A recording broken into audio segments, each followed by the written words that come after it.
Well, there could be some big changes in the local D.C. political landscape next year. More than half the elected seats are up for re-election. Ward 1 will be getting a new council member after Brianne Nadeau announced that she will not seek another term. And last week, Councilmember Robert White, who had been expected to run for D.C. mayor, announced instead he's going to be running for the congressional seat held by Eleanor Holmes Norton. Several high-profile Democrats have also called the 88-year-old Norton to retire. News 4's Mark Segraves sat down with White to talk about why he's running and about his opposition to the RFK Stadium deal. What D.C. residents are feeling right now, we need somebody who can have fire, energy, and really start to turn the tide, because we've been getting our butts kicked, and people need hope that we're going to see a better day soon. Congress is where we need the most help right now. That's where we beat back this federal intervention, and that's how we restabilize the city. So that's where I can be most effective. You had been looking at another run for mayor. Why the decision to shift gears? The reason I turned and pivoted to run for this congressional seat, which was not my plan, beginning of August, not my plan, but my wife, who I know is much smarter than me, said to me unexpectedly one day on the way home from church, she said, "Robert, the way things are going, we won't have a mayor in 4 years. You need to really consider running for Congress, because that's where the fight is right now." So I think there's going to be a lot of transition, but we need people who know this space, who are willing to run to the fight. And that's a fight I'm willing and ready to run to.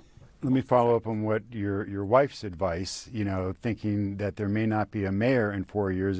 Should that be a legitimate fear for district residents, that the president might follow through on his threats, not just to federalize the police department for 30 days, but in fact take over the entire D.C. government like we saw during the control board? If we have learned nothing over these past 8 months, is that everything the president says he attempts to do. The only question is whether we'll be able to stop him. At the rate things are going on the federal level, we won't be able to stop him. So what are some more of your strategies that you would take to the Hill with you? It is coalition building. This is a unique seat. When you don't have a vote on final passage, you need to understand where your power is and is not.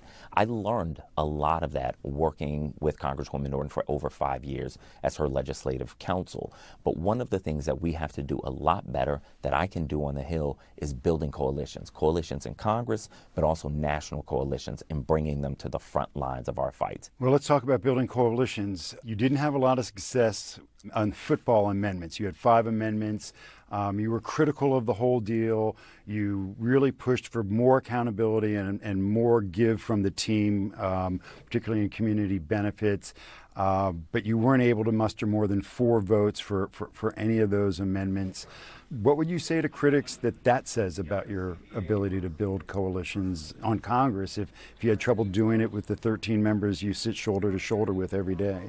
At the end of the day, you need people who are going to do what's right. And here's the deal with the stadium. It is a bad economic deal for the city. When the team leadership sits in my office and I say I'm concerned that there are people whose tax dollars are going to go for a stadium that will literally displace them, I need your help. And they look me in my eyes and say, "We're a football team. That's your problem, not ours." There's no way I can support that, because at the end of the day, I don't represent a football team. I represent people who are being displaced. You want somebody in Congress who is going to go to the mat for their city, even when it's not popular. Now, there are several candidates who have signaled their intent to run for Norton's seat. D.C. State Board of Education President Jacques Patterson, former DNC official Kenny Zalesny, D.C. Statehood Green Party candidate Kymone Freeman, and leader of the Friends of Met Branch Trail, Gordon Chafin.